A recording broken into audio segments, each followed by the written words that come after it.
Hola, en este módulo cuarto relativo a algunas cuestiones puntuales que suscita el tratamiento de la violencia contra la mujer desde el punto de vista penal y criminológico, nos vamos a ocupar de la violencia contra las personas mayores. La violencia contra las personas mayores es una realidad en la sociedad en la que vivimos, una realidad que no siempre ha merecido la atención apropiada por parte de estudios investigadores, aunque recientemente sí que lo va recibiendo con mayor intensidad. El maltrato contra las personas mayores, según la Declaración de Toronto de 2002, se puede identificar con aquellas acciones únicas o repetidas o con aquella falta de respuesta apropiada que ocurre dentro de una relación donde exista una expectativa de confianza y que produce daño o angustia a una persona anciana. Se trata de una pluralidad de situaciones de la vida cotidiana, identificables con maltrato físico, psicológico, emocional, sexual, con abusos, con explotación económica, influencias indebidas, con negligencias activas o pasivas, con situaciones de abandono, incluso de autoabandono. El hecho de su tratamiento en este curso relativo a la violencia contra la mujer es perfectamente justificado, puesto que, por razones demográficas obvias, gran parte de las víctimas de maltrato de personas mayores son precisamente mujeres.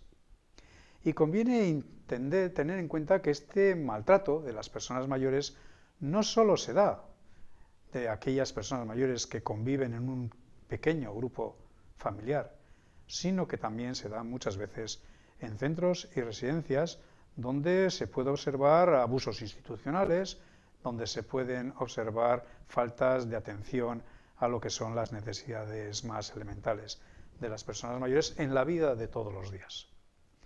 No está exenta de esta incidencia la vida en un centro o en una residencia, aun cuando los profesionales de esos centros y residencias intenten, como es obvio, pues hacer su trabajo de la manera mejor posible. Desde el punto de vista penal, no existe una normativa específica que se ocupe del tratamiento de los hechos de maltrato o de violencia contra las personas mayores. En realidad son aplicables múltiples figuras delictivas existentes con carácter general.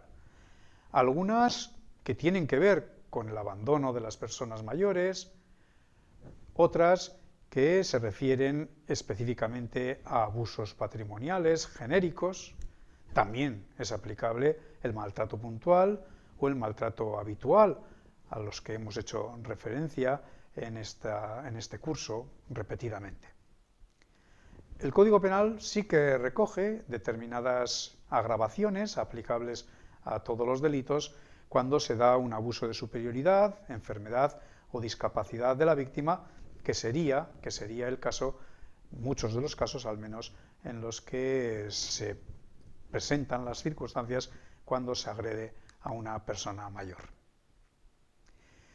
En todo caso, desde una perspectiva criminológica y victimológica, conviene partir de la constatación de que estamos, como decía al comienzo, ante una realidad universal. Desde la perspectiva criminológica victimológica, en la que aquella triple intervención, decíamos en un módulo anterior, delincuencia, delito, delincuente y víctima, es algo especialmente a tener presente, interesa obviamente el perfil del maltratador.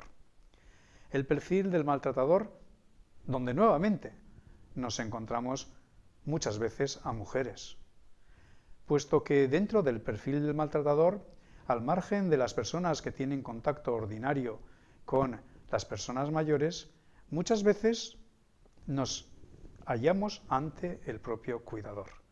El propio cuidador, la mayor parte de las cuidadoras son mujeres, el propio cuidador que, esto ya está estudiado, a veces se encuentra afectado por un síndrome característico, el síndrome del cuidador, que también puede afectar a los profesionales y que le lleva a no actuar precisamente como teóricamente le gustaría llevar a cabo su trabajo.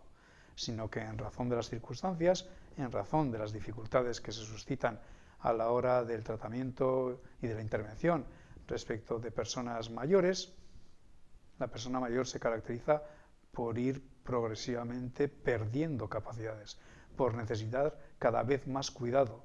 Es lo contrario de lo que sucede con un niño, donde progresivamente va necesitando menos cuidados, puesto que alcanza mayor autonomía.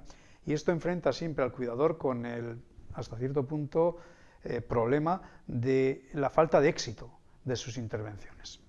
Por tanto, un punto central cuando se habla de la prevención y de la intervención en relación con el maltrato a las personas mayores es la atención que ha de prestarse a la adecuada formación y al adecuado soporte de los cuidadores. No quiere decir que los maltratadores sean siempre cuidadores. Hay muchas veces el maltrato de personas mayores se produce mucho en el ámbito familiar por parte de los propios familiares. Pensemos en particular en supuestos de maltrato económico o de abusos de carácter económico. En todo caso, la perspectiva criminológica y victimológica busca fomentar la prevención. Una prevención que debe darse tanto con carácter general, concienciando a la población en general acerca de la gravedad de este fenómeno, concienciando a los propios mayores de la necesidad de adoptar incluso medidas de autoprotección, de ir previendo lo que puede suceder en el futuro para que se encuentren adecuadamente tratadas. Prevención secundaria, aquella era la primaria, que debe ir dirigida a la intervención ya preventiva respecto de hechos puntuales, detectando, identificando, interviniendo adecuadamente. Prevención terciaria, que parte de que ya se han cometido determinados hechos de violencia, de maltrato, y trata de evitar que se vuelvan a repetir. Obviamente, desde la perspectiva criminológica y victimológica, el logro de sistemas adecuados de identificación y detección resulta fundamental si se quiere actuar preventivamente. Desde este punto de vista se desarrollan y se van desarrollando protocolos de intervención respecto del maltrato de las personas mayores que resultan del mayor interés. En todo caso, está ampliamente demostrado que la intervención en este ámbito no puede proceder tan solo de una instancia institucional, sino que requiere una adecuada coordinación institucional respecto de los distintos intervinientes. Obviamente, en el caso de las agresiones más graves contra las personas mayores, también el sistema penal, también la sanción penal tiene un papel. Pero conviene recordar que poner demasiado la confianza en que la mera previsión de hechos delictivos y la mera sanción de esos hechos delictivos nos va a llevar a tratar adecuadamente este fenómeno, pues en realidad es una idea equivocada. En este sentido, al lado de la intervención penal tradicional, se propugna y se pretende el impulso de la llamada justicia restaurativa. Justicia restaurativa que es otra forma de realización de justicia, que parte sí del rechazo de los hechos, de la constatación de que hay determinados hechos reprobables cometidos con responsabilidad, pero que a través del acercamiento entre la víctima y delincuente o a través de la intervención coordinada que permita analizar mejor lo sucedido, busca llegar a vías y a respuestas que no sean estrictas o únicamente las punitivas. También, finalmente, en este ámbito se requiere una política integral. El abordaje holístico, el abordaje global, que hemos visto que ha de ser característico de la intervención respecto de la violencia de género, como precisamente ha iniciado la Ley Integral de 2004, también debería tener manifestación en el ámbito de el abordaje y el tratamiento de los fenómenos de violencia y maltrato contra las personas mayores, tanto en el plano legislativo como en los demás ámbitos de intervención. Y hasta aquí el contenido de este tercer episodio dentro del módulo cuarto. Muchas gracias.